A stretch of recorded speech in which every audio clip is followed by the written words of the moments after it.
Right. Man.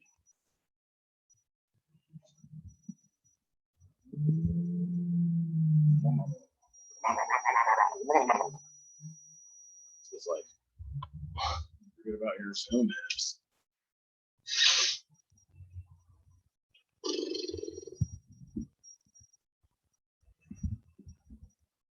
There he is.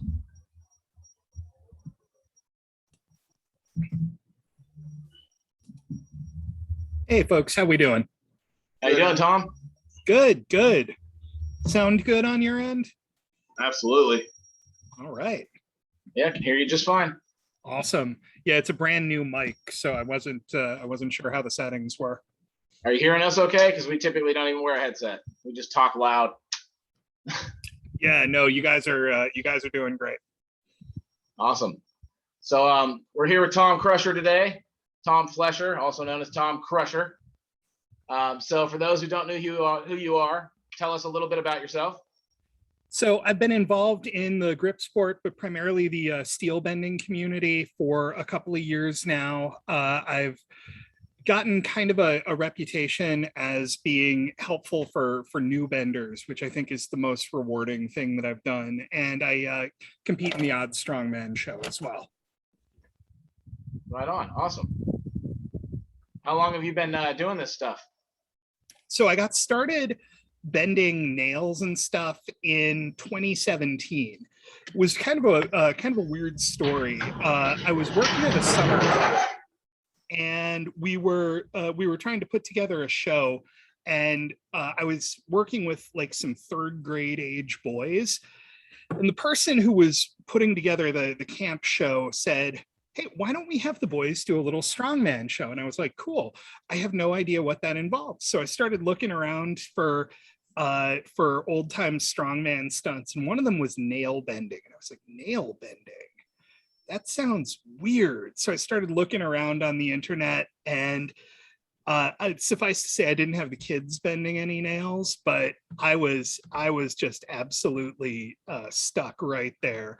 I was watching videos from Sean Cashman, Jed Johnson, Tommy Jennings, EJ Livesey, and I was just caught there and haven't looked back ever since. Awesome. Yeah, I think the first time I saw bending was back in the 80s for the strongman competitions. I mean, we had to rewatch videos, of course, because I wasn't around in the 80s, but watching Jeff Capes and Bill Kaz bend that giant steel over their head and in their teeth and stuff. I'm like, what in the world? Yeah, I don't think anything's ever going to beat Lou Ferrigno with the towel on his head. Just yes. I mean, that is just, when you think of strongman, that's what people picture. That right there. That's the Incredible Hulk right there. Absolutely. Yeah, I mean, he was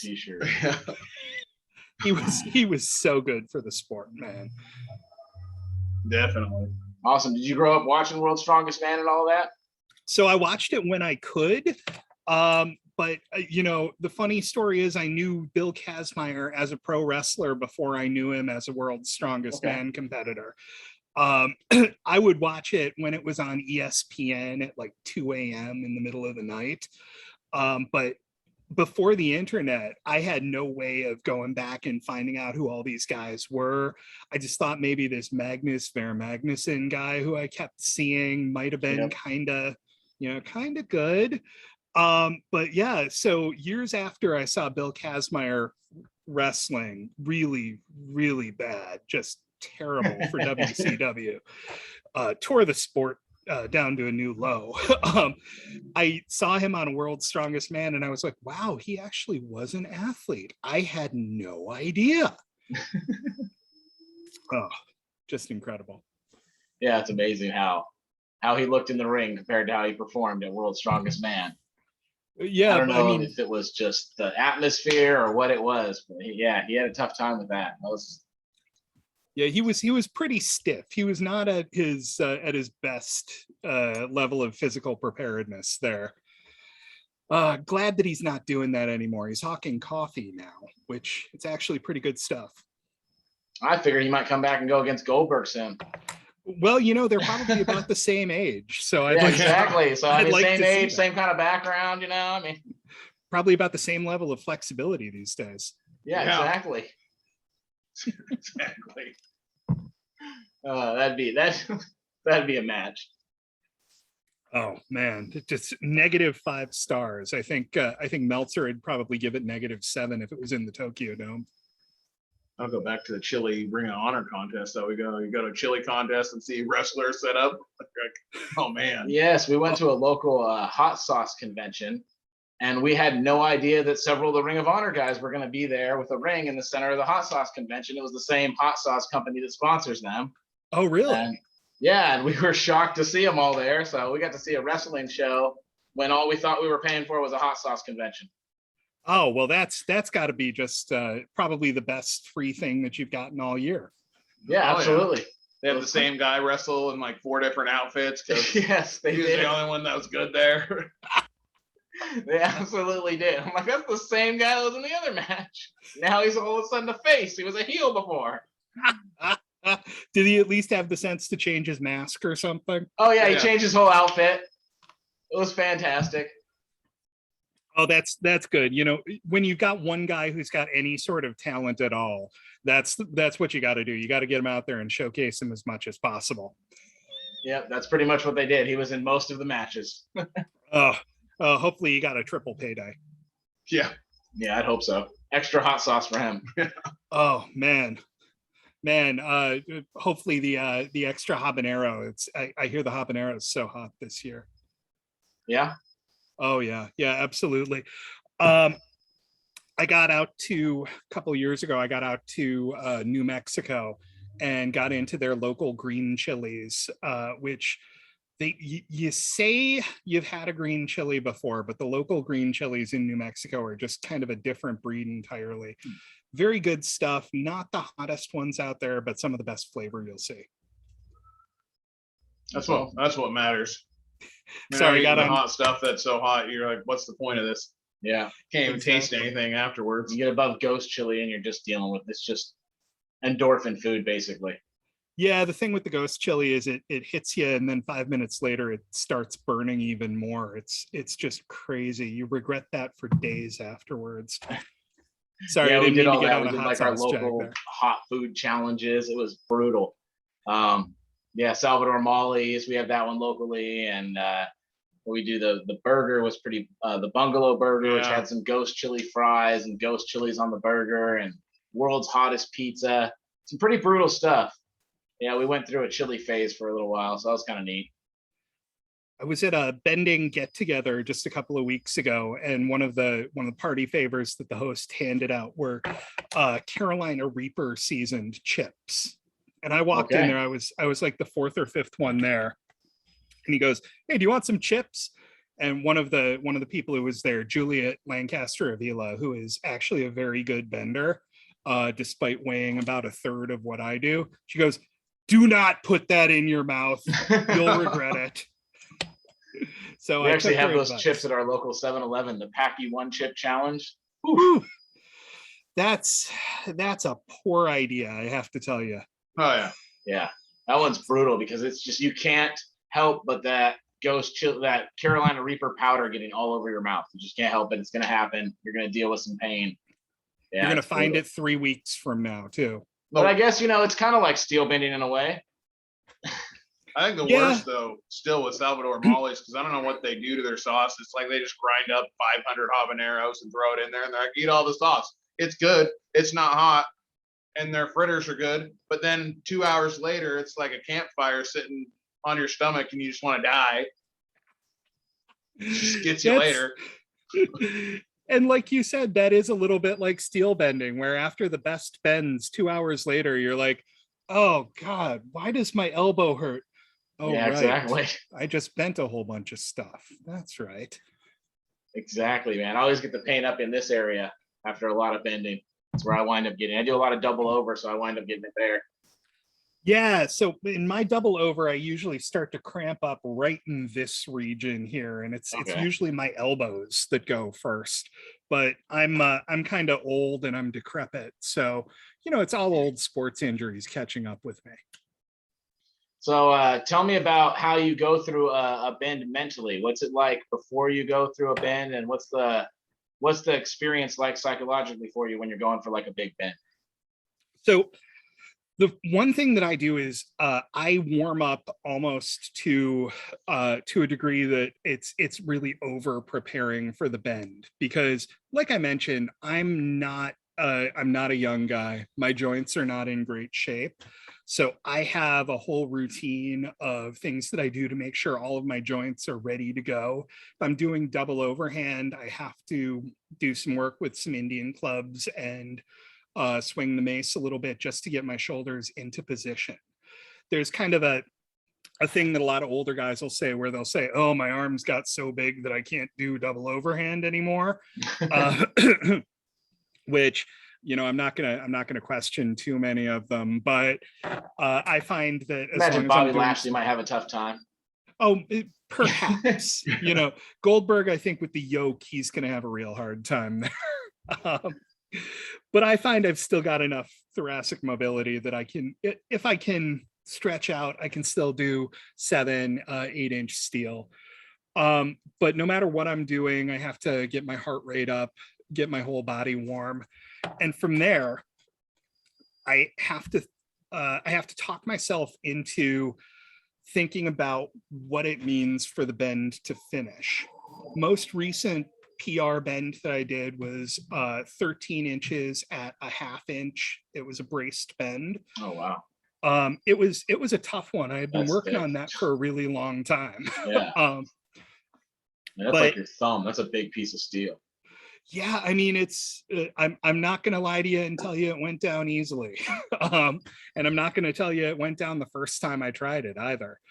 I had hit it 2 or 3 times, and one time I just couldn't even move it. I got it maybe 5 or 6 degrees.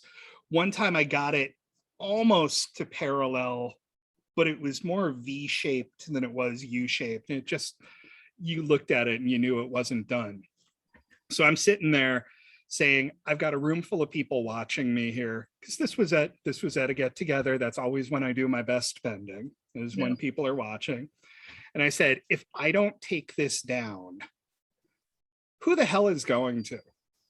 And so you got to think about how you're going to approach it. With the short stuff like that, I'm usually going to kink it across the knee. With the longer stuff, I do a lot better with an under the butt kink. But the whole point the whole thing behind making sure you're going to get the bend is committing immediately. If you don't commit to the first hit, it's never going to go. And that's what I do. I have to throw my whole body into just that first hit. Once the first hit's done, the rest of it's pretty easy. Have you ever dealt with like a mental block on that first hit? Like maybe going for a bar you couldn't kink before, or anything like that? And how do you deal with that? Yeah, absolutely. So I took a little while off last year to try to, oh gosh, it wasn't last year. The whole pandemic thing has thrown off our senses of time. But I took 3 or 4 months off of steel bending entirely following, or, probably in the second half of 2019. I was moving, I was doing some stuff at work. I had a lot of extracurriculum stuff to do. And I just, didn't have time for it. I was still lifting pretty regularly, but I wasn't really in shape to be doing the steel bending. So when I came back, I ordered some steel that is ordinarily stuff that I can totally handle. I grabbed some 3/4 at 48-inch big bars, which, I don't want to say that they're easy bars, because it took me a long time to get to them at the beginning. I did a lot of 5/8 bars at the beginning, worked my way down. But these days, 48-inch 3/4 is pretty run of the mill. And I got it. And I came down to my basement where I do my bending, set it up, wrapped it up, started the heavy metal music flowing, and nothing. And I was looking at it like, what is going on here? In May of this year, in May of 2019, I had almost finished a Don Cummings competition a 40-inch 3/4 bar. And now I was having trouble. I got 5 or 10 degrees on this 48-inch bar, and it just wasn't going to move any further than that.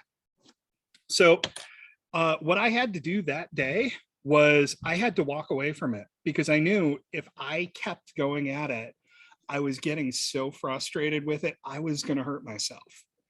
Yeah.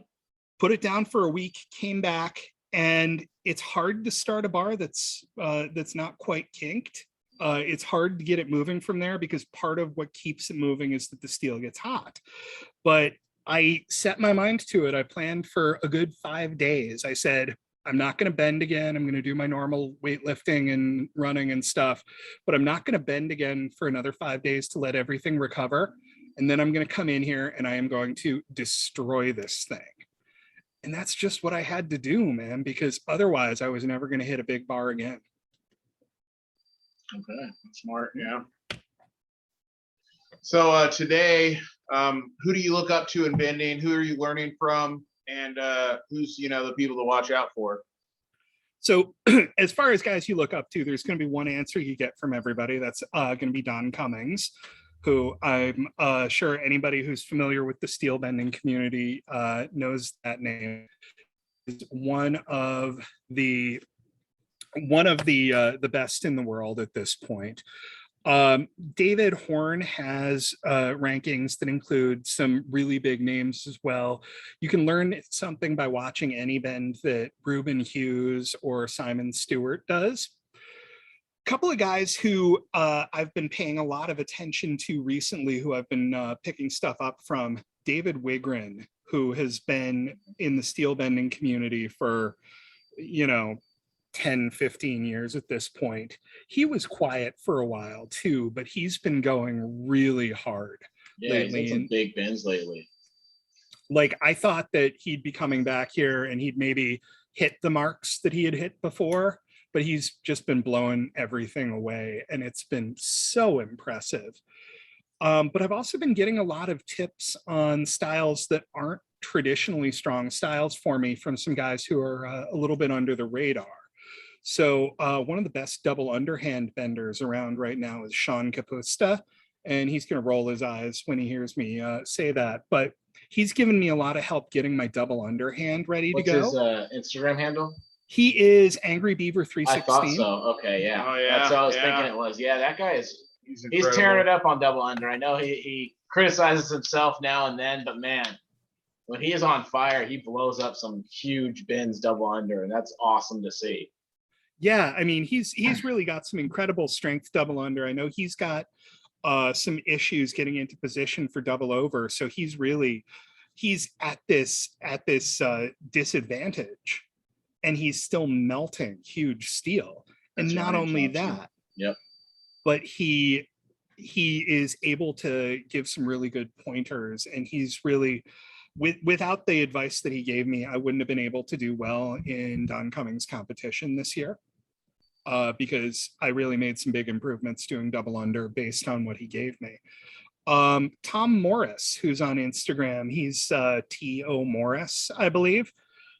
He's really flying under the radar, but he's got a very strong leg crush, and a lot of the newer guys who are coming in from jiu-jitsu have very strong leg crushes. Yeah. So I'm not questioning anything on that, but Tom gave me a couple of really good pointers on the grip to start a bend in the thigh crush without having to try to do like a 5 or a 4.5 inch bend up double overhand. And it really helped me at least score a couple of points in the most recent steel shredder contest.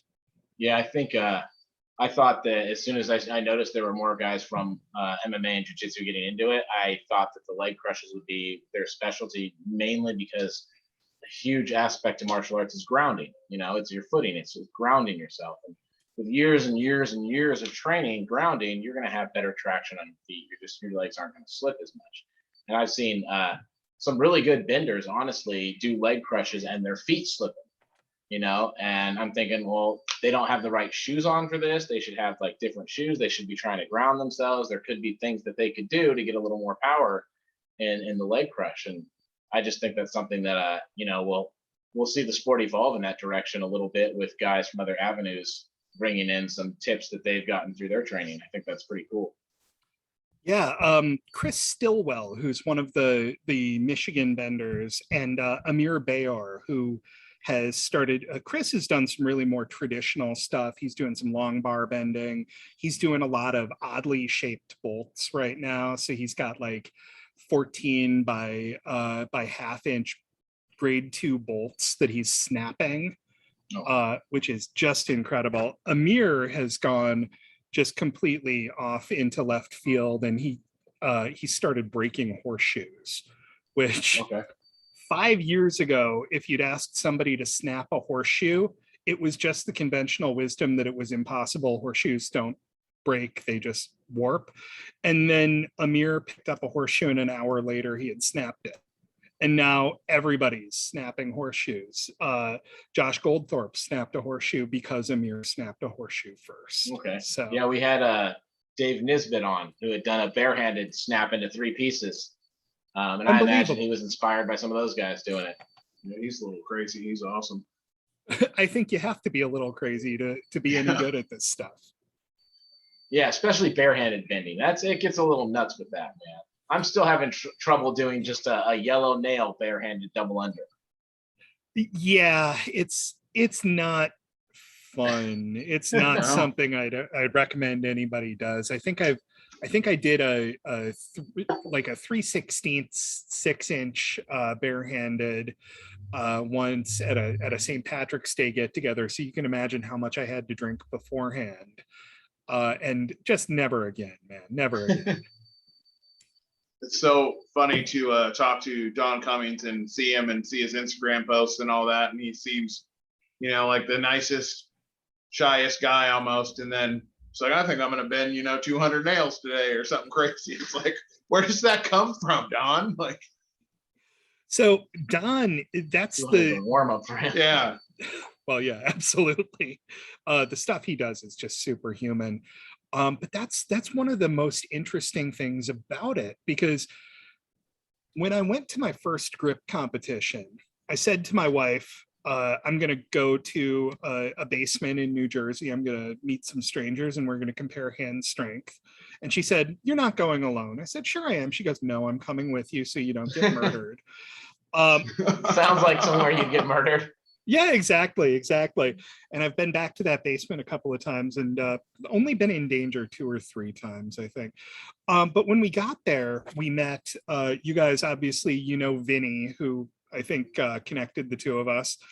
Vinny is a lawyer. My wife is a lawyer. And Ches, who is a really heavy duty gripper guy, was there. And he's a lawyer as well. So I get there and I'm like, I'm kind of expecting this grip competition to be full of, lummoxes, right? And I'm thinking, yeah, I'm going to be the only guy in the room with a 3-digit IQ, that sort of thing. And it's this bunch of really bright, really supportive, really helpful people. So Don is just like all of that on steroids. Don is a trial lawyer, but he's also one of the most polite and most hospitable people I've ever met. His family is just absolutely wonderful. His wife is just as hospitable as he is. They're both excellent cooks. Their kids are so nice. It's unbelievable that he has that dark place inside him to melt the steel that he does. Well, I mean, obviously it doesn't manifest other places in his life, so I guess it has to come out somewhere. Well, he is a trial lawyer, so I mean. Well, there's that too. Yeah, the trial lawyer thing too. So he's got to be at least part evil. Is there some secret underground club of lawyers that just are, a little crazy? Vinny and Don and hold on a second. Yeah, I think that they just get so frustrated that they have to take it out somewhere, right? Yeah. Especially Vinny. Always wanted to carry, rip a case in half, just a stack of papers like this. So, now they can. Yeah, I'm sure Vinny's walked out of a couple of appeals and gone, "God damn it," right? And just torn the brief right in half. Don just snaps a red nail when he's interrogating a witness or something. Yeah, I just assume he does that for all of his closing arguments at this point. By the way, guys, Thank you. Thank you. Exactly. Agree with me because I can crush this. I won't, but I could. There's the thing. It's the kind of the underlying threat of all of it. That's how you persuade a jury. That's right. In the old days, it was just a firm handshake, but now we've had to upgrade. So what do you think is the biggest mistake that new benders make, or biggest thing that they overlook when they get into bending? So kind of two facets of the same issue. One is going too hard at the beginning. And one way that they enable themselves to do that is by going to double wraps too early. So you can bend a lot heavier stock using double wraps than you can using single wraps. Particularly if you get, a high quality set of leathers, like if you get Doritos leather wraps and put them on top of like a good Cordura, like an Iron Mind pad or Bender's Battlefield. There was one guy I knew who triple wrapped a red nail and bent it in like the first week he was bending. That's a real good way to make sure that your tendons and your ligaments are not caught up to the work that you're doing. Yeah. So it's really fun to start with small stuff and work your way up and just see how far you can go.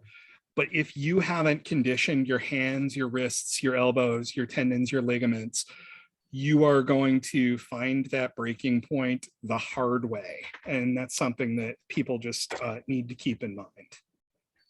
So what would you say is the absolutely. best way to actually condition your hands as a beginner? So as far as that goes, I like to tell people to stick with a Cordura wrap just because it's a lot harder on the hands. It'll rough your hands up a little bit.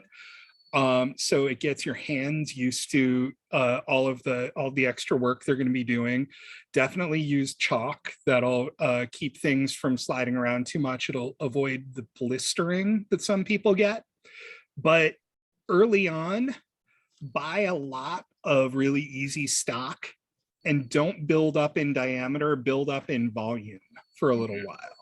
So, if you can easily bend a 60 penny nail, don't go straight for the 9/32. Don't go straight for the stainless. Stay on trying to bend 10 or 20 60 penny nails before you move on too much further. Yeah, I used some double leathers in the beginning a little bit. What I did is I did single leathers up to through the blue nail, and then I cut that down a little bit. I got it down to, we did this crazy short, quarter-inch short steel contest where we got down to like sub 4 inches, and it was just nuts. Wow. And then after that, I went to the square, and to do the square, I had to do double wraps, and I did double wraps on quarter-inch square, and then double wraps on like hardware store 5/16 inch. And then I didn't go up from there because I heard like if you keep going up with double wraps much more, you're going to hurt yourself. So then I started trying to work smaller wraps with the bigger steel, using like one leather wrap with a 1/4 inch or whatever. And I took some 5/16 I had bent before and then wrapped it in the Ben Sport, the Canada ones, the red pads from Ben Sport Canada. And then I proceeded to snap that, and that was hell on my hands, because I'd never used those pads before. I'd only used leather pads. Right. And I'd never tried to snap a 5/16 before. So I was trying to do both those things for a first time, and that was just crazy.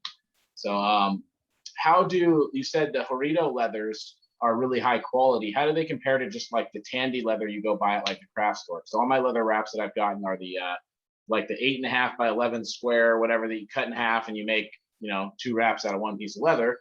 I'm sure you've seen that craft store Tandy leather, whatever. Yeah, that's what I always wind up picking up. How's that compared to like the Horito brand or other brands of bending stock leather? So the Horito is a little bit thicker. The most of what you're going to find that people call leathers, about half of it'll actually be leather, where it's soft on one side, hard on the other. A lot of when people say they're running with leathers, they're actually using suede wraps, which are, so the Horitos are a little bit thicker suede.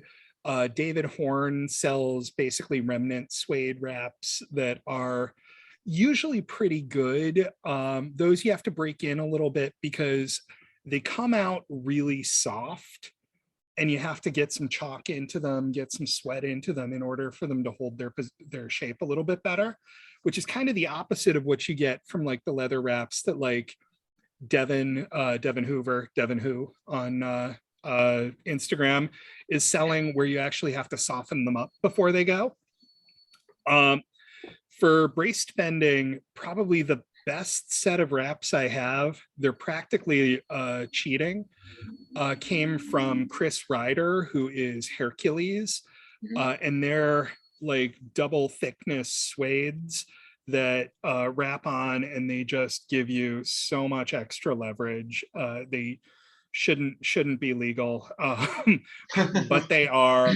And I like to abuse that to within an inch of my life. But the first wraps that I ever made, I actually bought a welding cloak from eBay or from Amazon or something. I cut that up into 10x4, and that's not too much different from what you get from David Horn. Okay.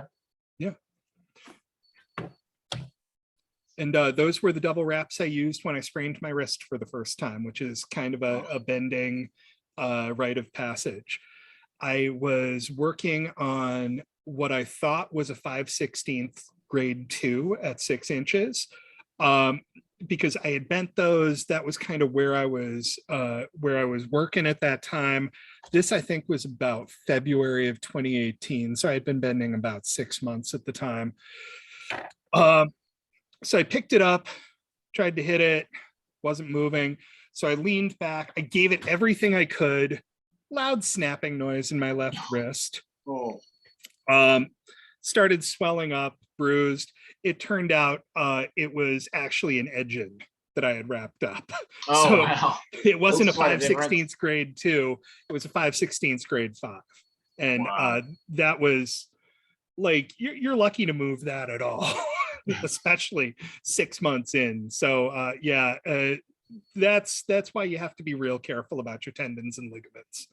So would you say that's your biggest blooper and or blunder, or you got any other good ones?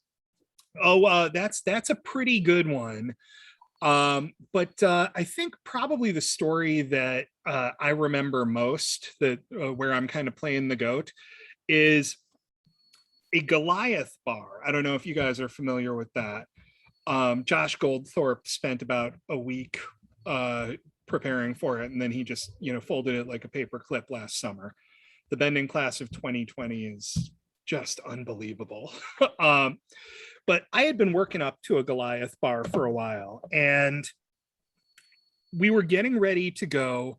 I was working out a lot at the time with the Astoria crew. So Vinny Rivlis, Anton Torella, Anthony Clarino, and Jose Cabrera. And we were getting ready to go to Gripmas 2019. It was the last Gripmas that was being hosted by Chris Rice. And so it was like one of the biggest grip events I've ever been to, because we were all going out there to honor the memory of this contest that had been held for 10 years. Chris Rice was retiring from grip entirely and from promoting contests, and he just came out of retirement, and he's promoting one in November of this year as well anyway. But so I decided I was going to do a Goliath bar at Gripmas. And my backup plan was, if I can't finish it, the entire community is going to be there. Don Cummings was there to do a record for David Horn. Anton was going to be there. Anton does some braced bending. Everybody who's ever done any braced bending was going to be there in the room. So late in the evening, several beers in, I go out to my car, I bring in the Goliath bar. I'm like, guys, we're going to do this. I figure if I don't do this, we will all work together. We'll give it to Chris. It'll be his trophy. Nobody in the room, myself included, could move that bar. I don't know if we just had the most unnaturally difficult Goliath bar in the history of braced bending, but some really strong guys and myself tried to move that bar. Don Cummings spent 5 minutes. It would flex a little bit. and then it would just bounce back. I think it audibly laughed at me at one point. And to this day, that bar is still straight. I have never been able to move that particular bar. Huh. It's unbelievable. That's crazy. Yeah. Fuck that bar. Exactly.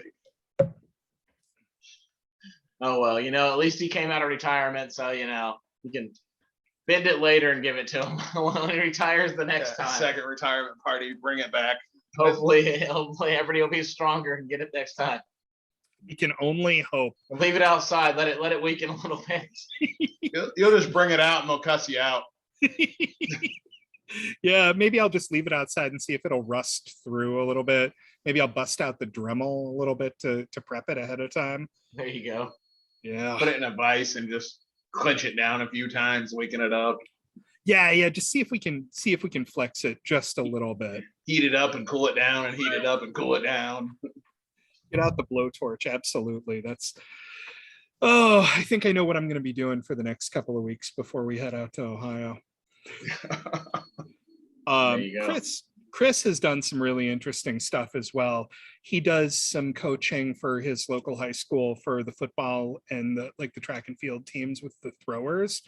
And he'll bring his football players over to the gym and have them do short braced bends with like 3/8 stock, because he says these kids don't do any manual labor anymore. They don't know what this feels like. And so it's one of the ways that he mentally conditions football players. I think it's brilliant. Yeah, Absolutely. that's awesome. So speaking of, the mental condition involved with bending, how do you deal with the adrenaline dump after you get a big PR? So it's really tough. Especially with the fact that I'm warming up quite as much as I do. I usually will hit a pre-workout before a big bend. So afterwards, I am just absolutely dying. So what I try to do, if it's possible, is I try to work my way down with a couple of cool down bends. I find snapping is usually really good for that. Okay. So if I don't have anything ready to go that's kind of in the 1/2 inch or 3/8 range, I do the oval nails that I call the evil nails, that are the 65 millimeter lost head oval nails that they use in England. Those are a real good way to kind of get a little bit of a forearm pump, but also cool yourself down, because there's only so much you can do moving them back and forth unbraced, wrapped in one wrap until they snap. They'll usually takes me about 7 to 10 minutes to do 4 of them. And then I find I'm usually able to calm down pretty well. But often I'm right now in my little teaching studio, which is spitting distance from where I do my bending and my lifting. As often as not, I'll just end up over here just melting into my chair, watching stupid videos on YouTube, because I use up that much of myself when I'm doing a big bend. Yeah, absolutely. I had no idea how taxing bending was until once I got the right technique and started bending bigger stuff. You realize it's a whole body thing, and it's monstrous. Now, have you worked much with the big braced bends? I haven't done any brace bend really. So it's, I know what you're talking about when you do the really big double overhand stuff, but your body is going to hurt in entirely different ways when you start doing big braced bends. And I say I've done when. The one snap with the 5/16 by 7 in the red pads. That's the only one I've tried. And that took me like a half an hour. I had no idea what I was doing. Oh yeah, that's the funny thing about snapping. The first one will take you an hour. The second one will take you 15 minutes. The third one, you're down to 3 minutes or something. It's unbelievable how much more efficient you get. I had no idea how to open it up. That was a big part of it. You know what really I experienced that with were the lying down snaps that David Horn has had us doing a lot of recently. Crazy. That's so, first of all, completely unfair. Just hand everything to the jiu-jitsu guys right now. But that's an area where I had to figure out what to do because I had no idea. And I ended up kind of stumbling on a technique where you brace on a hamstring instead of bracing on the side of the thigh because you get a little bit better leverage that way. Apparently that's not what everybody does, but that's what worked out well for me. And that like in the grappling sports, going to the ground is also a pretty good way to get yourself calmed down after you do a big snap. I used to referee a lot of wrestling, and if two guys were getting a little unruly, you'd find a reason to penalize one of them and put them on the mat. And going to the mat is a good way to calm yourself down too. Yeah, absolutely. I agree. Yeah, like hitting on the heavy bag sometimes afterward helps me get some of that angst out because it gets you pretty fired up. Oh, it definitely can. And then there's just nothing left afterwards. I try not to schedule a bending session before I have to be anywhere. It's usually the last thing I'll do in a day. I tried bending in the mornings for a little while, and I just found it absolutely ruined the first class I was going to teach. What do you think is the best accompaniment to bending, exercise-wise? So definitely I do some of my best bending when I do my heavy deadlifts because it's a full body warm up. It's going to get your entire body going. It activates your whole central nervous system.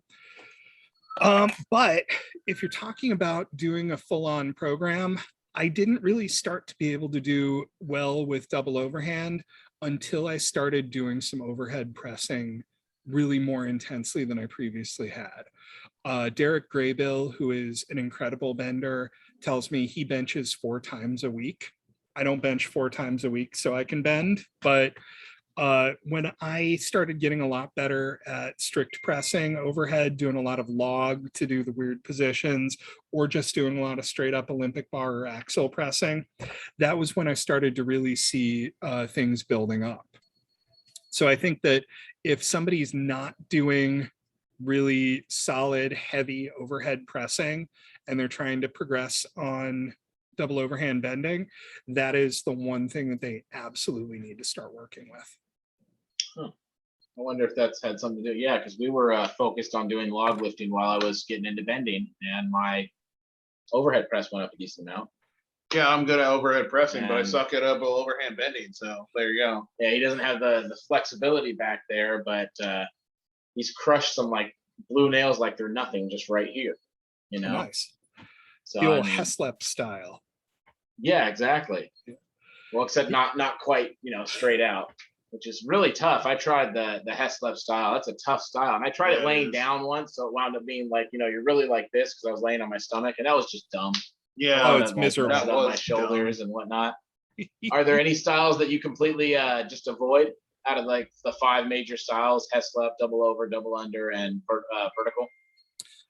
So I really I don't do a whole lot of Heslop just because I don't build my power in my wrists.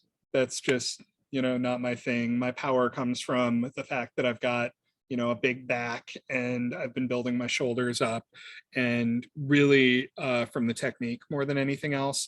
Heslop, you have to have your technique right, but you also have to be really freaking strong. And that's just not my my area. My worst style right now is reverse.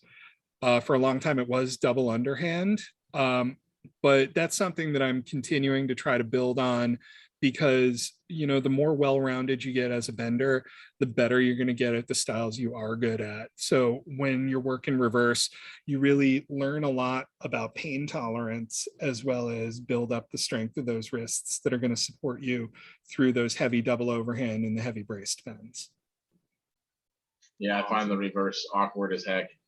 I gotta learn the technique for double overhand. I got a huge chest, big shoulders, big back, and I just can't bend that way. Yeah, I have over 300-pound bench, over almost a 200-pound log. I should be able to bend this stuff. You really should be. I agree. And I think one of the things that's been really useful for me in that is working with a mace, which you could just swing a sledgehammer, but using it in like a 360, doing pendulums, just working it with like the old school mace bell style exercises. That's really helped me open up, as well as doing a lot of resistance band work, doing a lot of lat mobility, as well as band snatches and stuff like that. Okay. Yeah.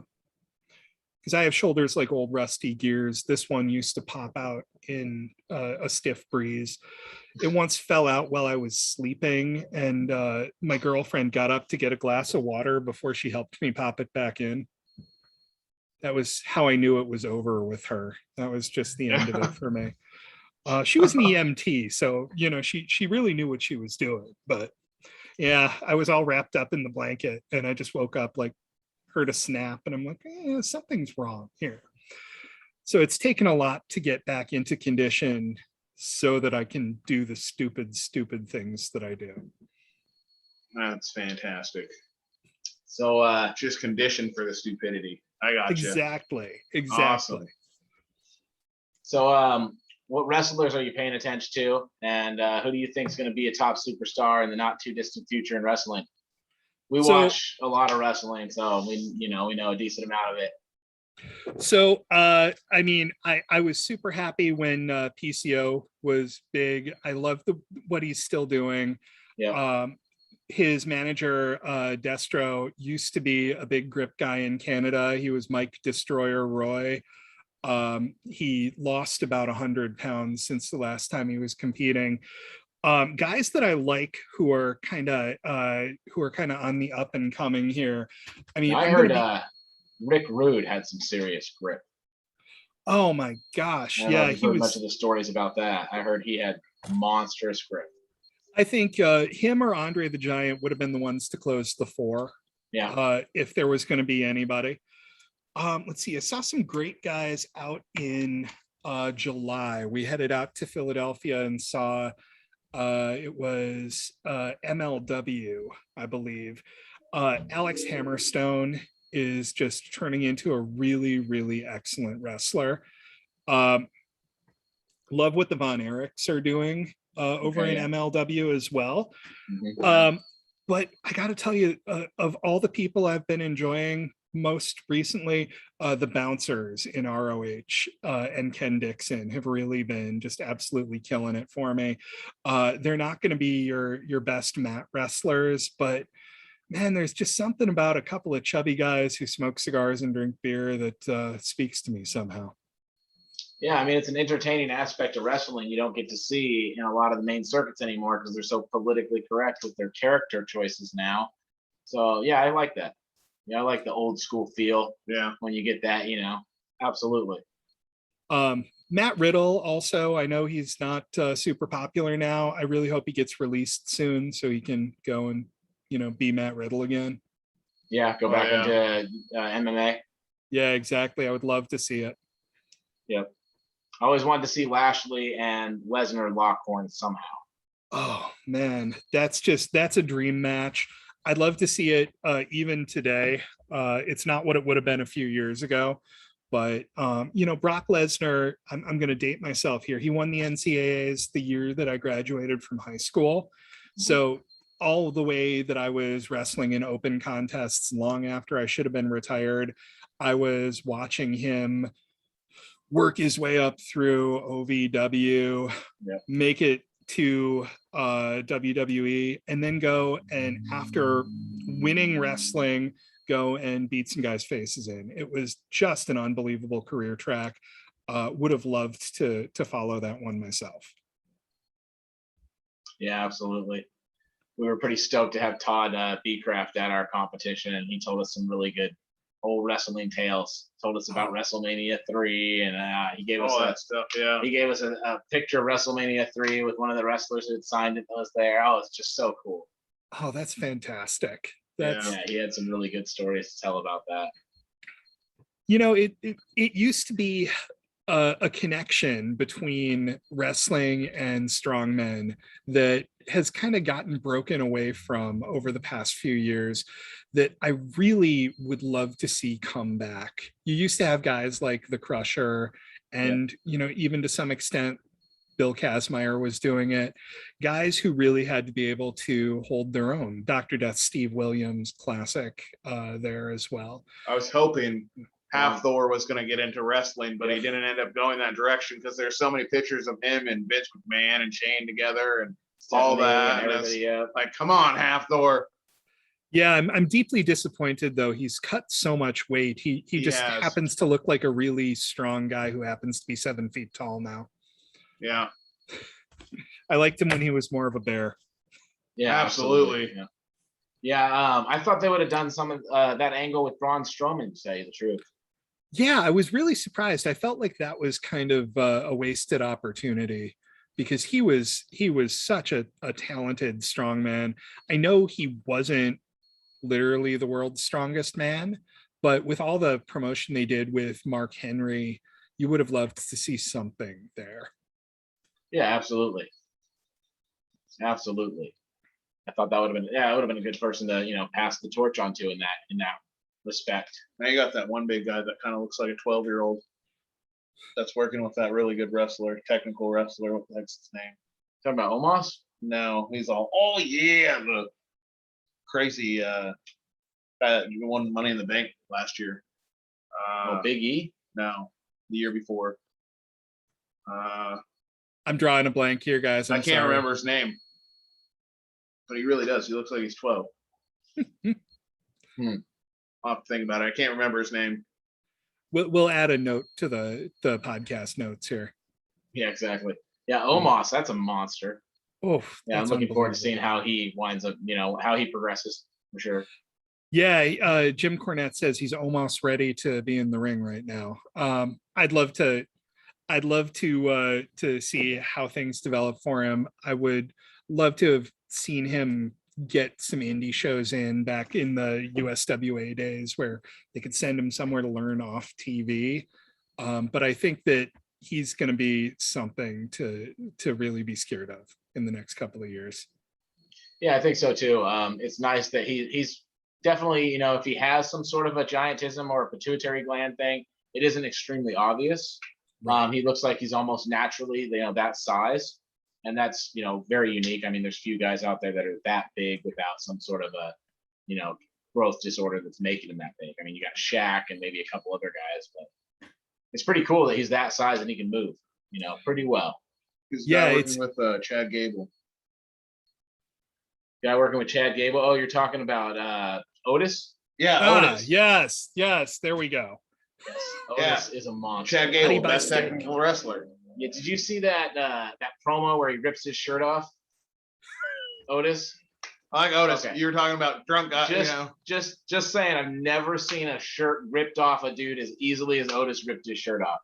That was easier than anybody I've ever seen do it in all the 80s and all time before. I mean, his shirt just flew off him. That was crazy. Yeah. The man has unbelievable hand strength. Yeah, you're talking about guys drinking beer, smoking cigars, and that's who I thought of for some reason. Otis. Yes, steaks and weights. Yes, his before back in the day. Yes, I loved that. With heavy machinery, yeah. I loved that segment that they had. Yes, blue collar working men. That's what we have for strongman going to wrestling is Otis right there. Yeah, it's not a bad character. I got to tell you. He's doing good work. He's doing God's work, getting the fat guys out there. Because hey, his Mandy Rose segment was inspired. That's for sure. Mandy Rose is inspired. I'll tell you what. Yeah. Yes, absolutely. So, what's the most important piece of equipment you got in your home gym? Safety squat bar. It's a yoke style bar. It's got handles, it's a camber bar. It allows you to do your squats and stay a little bit upright without taxing your shoulders. I don't have great mobility. I get very apprehensive when I've got a lot of weight on the bar. We use a Duffalo bar, a curve bar. Very it's not similar. Quite the same, but it helps a little bit, yeah. I also find that because it helps you stay a little bit more upright, you get a little bit more hamstring in there, and it helps me drive the lift that I really care about, which is my deadlift. Yeah, absolutely. We don't like the high bar straight squat as much. I mean, it's tough. it's top heavy and it's a little bit awkward. And if, you aren't super into weightlifting or super, your core isn't perfect and your legs aren't perfectly, set right, then you may have trouble with that. And so we found that the curve bar is a lot more forgiving. Yeah, it's a lot easier on the shoulders. Do you guys bench with the curved bar too? No. Haven't, no. We bench with a Swiss bar that also has Sure. a concave to it or whatever. So yeah. Yeah, you get a little bit of extra motion that way. It's a little nice. Yeah. But yeah, no, I haven't tried the curve bar much for benching. That would be, I imagine, similar. It goes down a little further and your arms are a little more out. So Yeah, exactly. If you're using something that's already concave, you're probably getting all that you would get out of the Duffalo that way, though. yeah, I like the football bar because I like the straight grip as opposed to the perpendicular grip. Yeah, that's a lot more comfortable. That's one of the reasons I like the log so much better than the straight up ollie bar or axle pressing. It's just a hell of a lot more comfortable on these old rusty shoulders. See, I'm different. I don't care what you give me. I'll bench it. Doesn't matter. Put some weight on a damn bicycle. Have you benched a keg? I've tried, yes. Very difficult, surprisingly Yeah. difficult for the weight.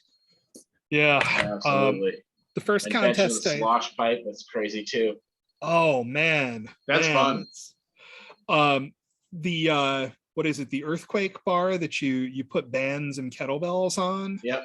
Oh, that makes you feel really weak really fast, I'll tell you. Now we haven't got to use one of those, but we're going down to a buddy's house in October that has one. And he also has a mammoth bar and like a moss wrestling setup. We're gonna try out some things that we haven't got to try out. Oh, So nice. we're pretty excited about that. We'll probably have to try out the earthquake bar when we're there for sure. Yeah, moss wrestling has always struck me as a really good way to hurt yourself. Yeah. I know the injuries aren't nearly as bad as I expect them to be, but at full extension like that, it just seems like it's asking for trouble. It seems like you really need to have good flexibility throughout your body if you're going to get into moss wrestling. When I saw it, I thought, okay, well, I'm a really flexible person. I might be able to do that without dying. That's pretty much the way my brain registered it. I'm like, if you aren't flexible, you're going to hurt yourself. Or be Mark Felix, one of the two. That's also a possibility. Yeah. Yeah. You just be Mark Felix. It's fine. I mean, you could always be Mark Felix. That's 13-inch almost always hands and going to just make you huge. better off. I mean, that'll cover your moss wrestling deficiencies right there. Yeah. I always thought when they deadlift money sacks, it'd be fun to try to bench those. Oh yeah. Yeah, the silver dollar bench. Wow. We're through the looking glass here, folks. Yeah. That's nuts. That would be something. Yeah, definitely. Oh, that's an awesome deadlift, though. That record stood for so long. Tom McGee. Oh, yeah. Speaking of wrestlers, for like 30 odd years. Yeah, way too long. Yeah, that's pretty awesome.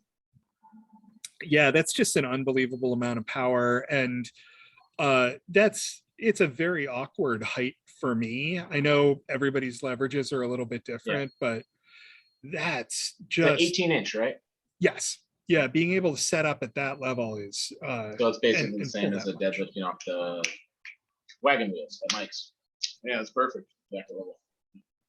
Yeah, I've always done better on like the smaller wagon wheels, like the 13-inch setup is really kind of in my sweet spot there. Okay. Yeah. And so what is a bar at just standard? I want to say it's a 9-inch center. Right, 9-inch. Yeah, because I want to say that the standard 45 plate is 18 inches from top to bottom. Okay. Yeah. So the 13. What big records are you following or the chases of in powerlifting or strongman or any of that? So obviously Hafthor's big deadlift record last year was, that was the really big one. But I've been, let's see, Iron BB went for the axle record overhead a couple of weeks ago. I'd love to see him get that clean in a contest. Yeah. They gave it to him. It was in a 4th attempt, and just between you and me, It didn't look locked out to me. Yeah. I'm just saying. So I'd love to see him just absolutely dominate that weight. But really what I'm following is it's not going to be a new record anymore. But one of the guys who I started following when I got into strongman was Rob Kearney, world's strongest gay. He was one of the first he was at a guys local to competition, just signed my buddy's inch dumbbell. Yeah. He pressed the inch Fantastic. dumbbell when he was there and he signed it. Of course he pressed it too, because why wouldn't you? Yeah, of course. If you're Rob Kearney, of course you will. He was one of the first guys to split jerk a log, and I just thought that was really neat. He's been he's had some medical trouble and he's recovering, so I'm hoping to see him get back to his former glory on the log. That'd be awesome. Yeah. Yeah. Yeah, Guy's absolutely. incredible on the log. Yeah, unbelievable. It shows you what technique can do. He was a world record holder as a middleweight. Yeah. It's like the little guy on Hummer. I mean, he's not little, but looking at all the world's strongest men, he seems a lot littler than them. Is the Hummer tire deadlift record. Jeff Garone. No, the other guy that tied him. Oh, okay. Yeah. Yeah. And these guys who are pulling like this unbelievable amount of weight just don't look necessarily like the sort of people who are going to be pulling that. It's kind of the same thing like when you see do you guys know Robert Najedli? Yes, absolutely. Oh yeah, well, I don't have to say anything more about that, do I? He's this 160-pound guy, not a spring chicken. Did you say 116? I said 160. I could be wrong about that. Yeah, 118 is where he competes in. Wow. Okay. Yeah, he's a little dude. Yeah, he's that small. That's even smaller than I expected. And for a long time, he was probably still could if he wanted to, bending stuff that just is completely out of my range. And I'm standing here like, I outweigh this guy 2-to-1, almost 3-to-1. How does he store the muscle to do this? So he's an inspiration for everybody. Oh yeah. Oh, absolutely. Like the guy we just interviewed, Yvonne Shook. I mean, 18, 19 years old, he's smashing the 3.5 like it's just a toy, and that's just absurd. Where does the power come from? Because he's not a giant dude either. He's 6 foot 185. Yeah, I mean, he's big enough that you'd be scared of him if he met you in a dark alley and crushed a 3.5. But yeah. Let's see, David Shamay or Shamey, I don't know how he pronounces it. Son old strongman. Yeah. Oh. Much bigger guy, but he's just been destroying the grippers as well. It's just been a pleasure to watch as he climbs the Mash Monster ladder. That's what I think about Tanner Merkel, though. I look at him and I'm like, he's not that big. Tanner was interesting because for a long time, his deadlift was what held back his axle. He could pick up anything he could pick up on an axle that he could pick up on an ollie bar. He just needed to start building the hamstrings and building the back up because, he just didn't have the traditional powerlifting muscle. I think that just comes from the climber background. We heard the same thing with Joe Hodgson, and he wound up getting a slight injury from, deadlifting the inch all the time because he wasn't used to one hand deadlifting 200 pounds in any way, shape or form. That was hard on his body. Just imagine that being hard on your body. I mean, yeah, who would have thought? It's just incredible to think, that those climbers have that much support strength in their hands without the rest of their body having to do anything for them to get it up. We're taxing our entire body to do anything with it, and it's just all in their arms and hands. Boom. I have to activate my lats to go to the bathroom. These guys are just like, it's unbelievable. It is. It's absolutely incredible. So, who do you think? You mentioned Shamey. Who do you think has the best chance of closing the 4 anytime soon? That's happening. Oh gosh, let's see. I think when he's back to 100%, which it should be fairly soon, Ches is going to be. He should be closing 3.5 anytime now. he should be ready to close the 4 as soon as he's doing dedicated training on it. I've watched him on the grip board for a long time. Yeah. He's a real asset to the community. He's given a lot of really good advice on training for that. He was ready to close the 3.5 at Gripmas in 2019, but had a pulley injury doing a little, get together on the tips tester, which is one of the reasons that I will never use the tips tester again. He's going to be in there. Yeah, we've been told not to use the tips tester as well. Yeah, it's if you're going to be climbing, it might be a different story, but I just don't think that I need that level of forefinger strength. I'm surprised Carl Myerscough hasn't closed to 4 yet, officially, to certify on it. I'm sure he has unofficially. But he's just a beast of a man. And if he wanted to, I think John Mouser could probably make a run at it with some dedicated training. Okay. Yeah. I know he's kind of in the shadows there. He's also kind of a dark horse with the steel bending just because he doesn't specialize in anything. And that's what he specializes in, variety. But if he dedicated himself to spending a year or two, he has the strength and has the will to dominate just about anything he wanted to. Oh yeah. Do you think we will see World Strongman starting to go into grip sport? We've seen Mark Felix dabble in it. Brian Shaw has done random grip feats as he's getting older and looks like he might retire soon from World Strongman. And Martin Lisis is in second place in the Super Series right now. So are we going to start seeing these strongmen switch over to grip sport? I think we're going to start seeing a lot of guys training it a little bit more intensively. I don't know if we're ever going to see Lisis at King Kong, for example.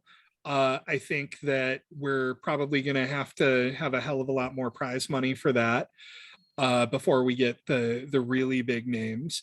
But I think we are definitely going to see, especially the guys who are kind of off in the odd Hagen area of things, doing a lot more crossover events at like the Fit Expos. And I think that's going to be really healthy for the sport. I think Jujimufu has been very good for the sport, just getting it a little bit more exposure, because I'm not one of the people who believes that grip sport inherently has to be in basements, with the smallest group of people possible. I don't think it's bad when new people come into our sport or when new people start bending. I think that's how the sport grows. And I'm happier with more people doing it, even if I'm no longer in the top percentile.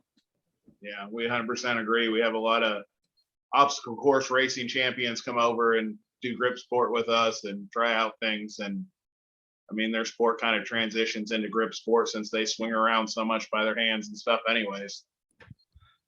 Yeah, absolutely. And you love to see people coming in who approach it from a different viewpoint, which is one reason the jiu-jitsu guys have been so good for the bending community. Yeah, we were shocked by what some of the lighter weight OCR guys could do on some of the grip lifts. One of the guys that had never done grip before ever went into Kong and got like 8th place in his division just because of the fact that he swung his body on so many odd implements for years. It makes a big difference. It's neat. Yeah, and you see the same thing like Cody Christensen has been doing kind of the same thing. He's transitioning over into the broader strongman area as well right now. Just talked to him about a competition he's going to be doing out in my neck of the woods, which will be a lot of fun.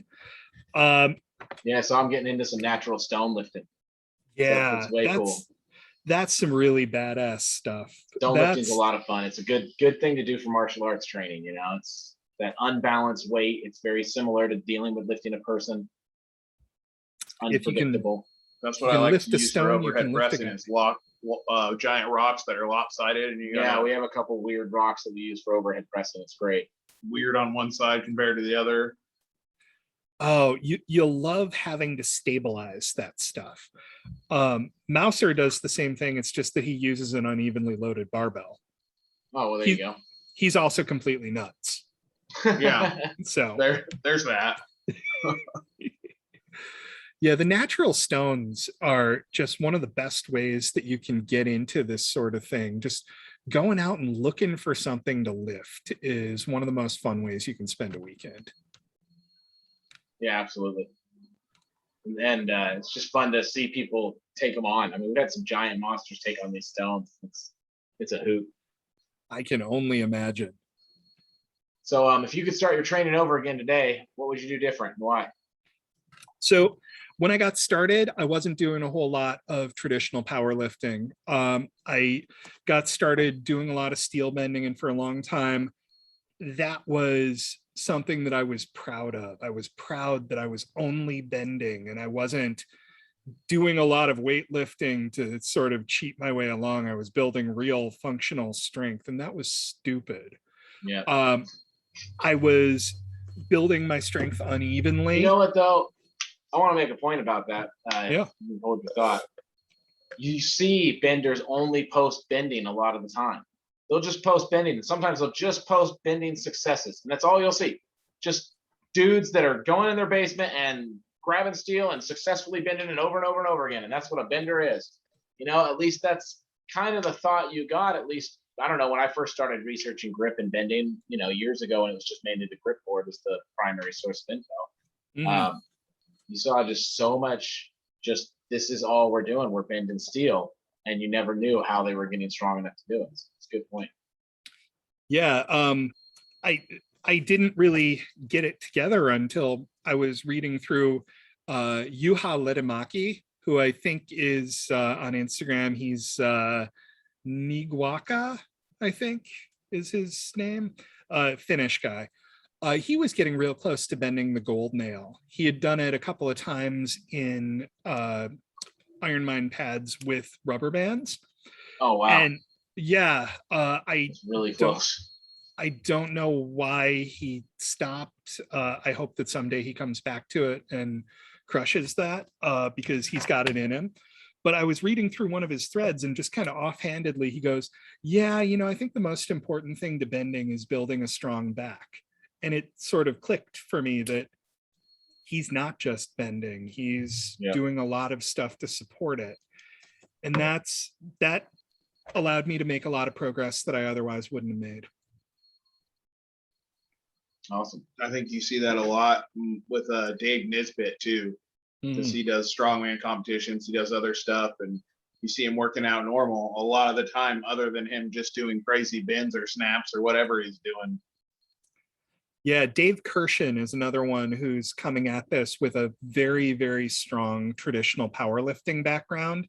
And he's really started to specialize in the scrolling, which is a completely different use of the muscle that he spent so many years building.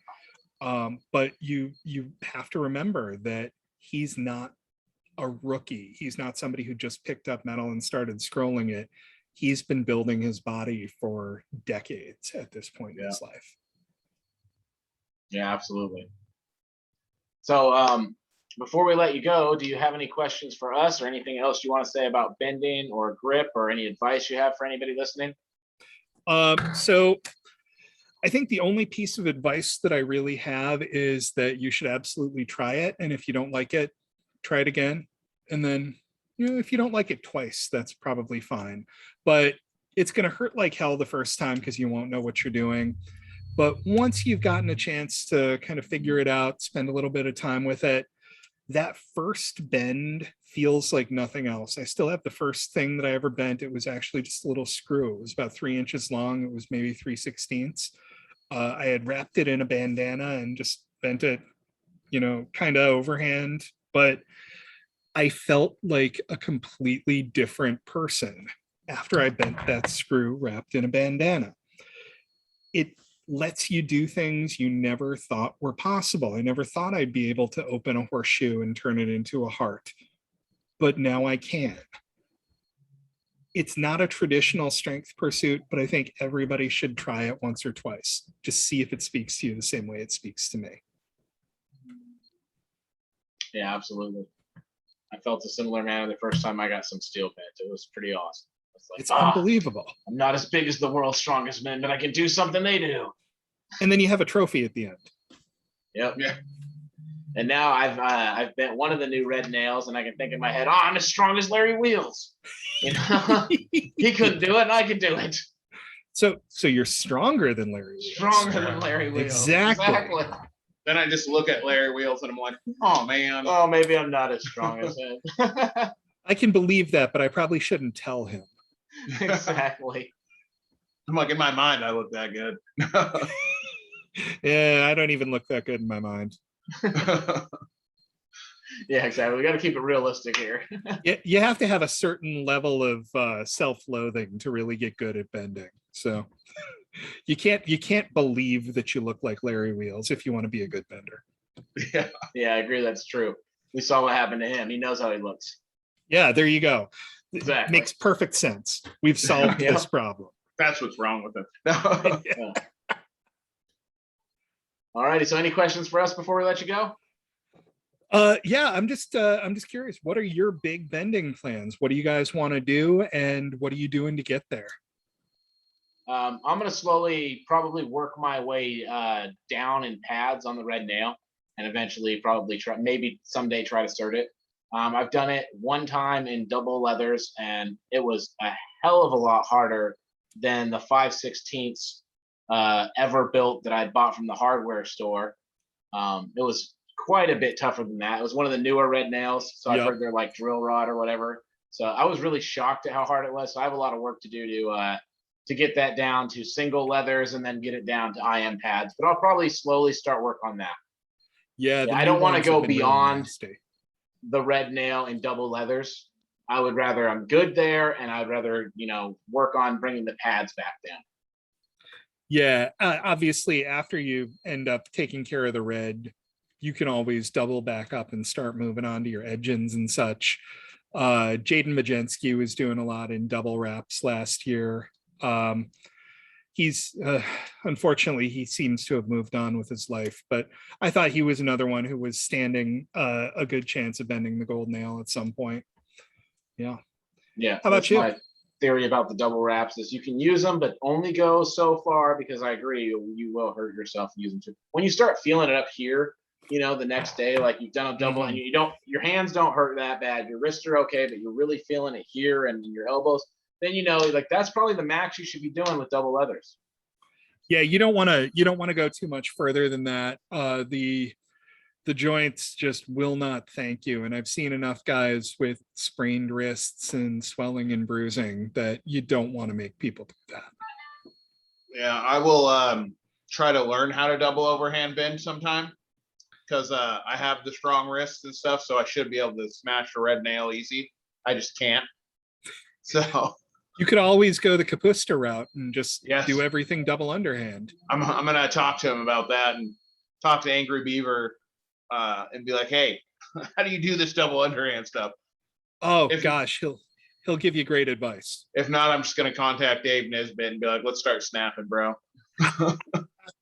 Also a really great way to make sure that you're getting in as much work as you can. Oh, the snapping will give you so many bad blisters. It's amazing. Yeah, that and Triple D on Instagram. Yep, that guy. Dan Dring is just we have him coming up. We have him coming up for an interview. Not too long. The bolts that he has snapped again, it's stuff and the time he does it. Yeah, a year ago I would have told you it was impossible. Does it during a commercial or something? Yeah, one commercial, not even a break. He could beat Mike Tyson in a knockout fight almost before it breaks. He can snap a nail before Mike Tyson knocks somebody out. We should set up a time trial on that. We should see what's happening there. Exactly. Yeah, it's Mike Tyson versus Logan Paul and Dan Drake versus a red nail. Who goes faster? Well, shit, now I want to see all of this. Are you guys going to promote it? Hell yeah. Couch Potato Strong. That'd be the greatest pay-per-view event. Oh, man. Yeah, no, you guys, I'm on board with this. Just let me know where I can sign up to help fund it. Yeah, exactly. But I mean, I've snapped a little bit like a yellow nail and a blue nail, and it's just so exciting to just finally snap that thing. It's crazy. You know what the best part about going up in difficulty is? The harder something is to get started, the quicker it snaps. Yeah. So when Makes you're sense. looking at snapping like a yellow nail, it's like Harder moving metal. rubber back and forth. Yeah. When you get a grade 8 bolt going, you'll move it 12 or 13 times and then it'll just snap itself open. So you can spend half an hour doing a yellow nail. You'll spend 3 or 4 minutes doing a grade 8. Nice. Yeah, That's good to know. yeah, absolutely. Yeah, All right. I'm gonna definitely get some advice on the double overhand and then also the double under and see what's gonna work Time for to me. snap some harder steel now. Absolutely. Can't wait to see what you guys are doing. Awesome. So any potato lift you have in mind that you might want to shoot for? Oh gosh. I'm not sure. What's the current world record? It's about 239 pounds. Yeah, I'm probably gonna shoot for about 100 then. Joel Dirks. Yeah, Joel Dirks has it. It's almost 170 just to get on the boards in the heavyweight now. Yeah, it's My stupid. Yeah, he got goodness. knocked off the boards. I'm pretty close to getting knocked off the boards, but like you said, you want to see the best people do it. You have to risk that. You might not be on your own leaderboard anymore. Yeah, it's you should leave yourself on there as an honorable mention, but Exactly. it's I got to play with Vinny's for a little bit. I didn't push anything on it, but it's a really interesting implement. I'm looking forward to trying it. No one's done battery hold and Hercules hold, so I still have those records. Yeah. As long as people don't start trying that. Yeah, that's what you have to do. You have to do something so That's right. small and so specific that nobody's interested. Jason Dingy's pull up. I don't know if that'll ever be replicated. Never. He did a pull up on the potatoes at 334 pounds. He's That's just unbelievable. incredible. I'm And Derek Graybill did pinch pull-ups on it. So just pinching the sides, he got 5 pull-ups, which just seems absurd. he's a sick man. Yeah. So yeah, I think he was real lightweight at the Yeah. time, but still, I mean, that's crazy. Well, if Jason ever decided to bend anything, he'd just destroy the competition. But I think Joel Dirks got the attention of Adam Glass and Tanner Merkel. So Tanner's gonna go for, I think, a potato record. Yeah, oh we're well, gonna that's try- going to destroy everything. Is it? I think he's just gonna, he'll snatch it. He'll get 250 pounds up over his head. Yeah. That'd be awesome. With to 2 see. fingers. Does a one arm pull up at 230 pounds? Oh geez, he'll do a potato pull up and grab a potato with the other hand for added weight. He'll just do something. Grab an inch ridiculous. dumbbell with the left hand, one hand pull up on the potato with the right. Something stupid. Oh, sick man. Yeah, Ben Causey, man, he's up there too. With That his guy's just insane. Absurdness with what he can do on pull-ups and climbing, and it's just monstrous. And I'm happy to get a couple in on a good day. I think he strapped 50 kilos to his body, 110 pounds to his body, and did a potato pull-up. I'm just waiting for him to fully immerse into grip and destroy everything in his weight class. Yeah, when he goes into 80 kilos in grip, it'll be he might give Wygorsky a good run. He might be. See one of if the you can few get to him do it. warmed up in time for October. Yeah. Yeah, he's just he's built to where he could potentially do it. He's a very big hands for being an 80 kilos. Yeah, it's bigger That's hands than I awesome. do. He has like 9.5-inch hands Yeah. almost. For Something ridiculous. he's Unbelievable. tall, thin climber. That helps. Be neat to see. That's that sort of thing. That's just unfair. You shouldn't allow that to happen. It's also from Australia, so I mean, I think that gives him an advantage already somehow. Well, yeah, the environment's trying to kill Yeah, him, so he's yeah. got Yeah, to the be. environment's trying to kill him. They have to run and climb up rocks just to get away from venomous. Anything? Everything. Anything? So there you go. That's it. That's what And they you have do. to move quickly to avoid the drop bears too. Exactly. All righty. Well, we appreciate you coming on with us and chatting with us. Hey, it's been a lot of fun. Thank you guys so much for having me on. Absolutely. Well, enjoy the rest of your day. We'll get some potatoes out to you and look forward to seeing what you do with them. Absolutely. Thanks, Fantastic. Tom. All right. Thanks take a care. lot, guys.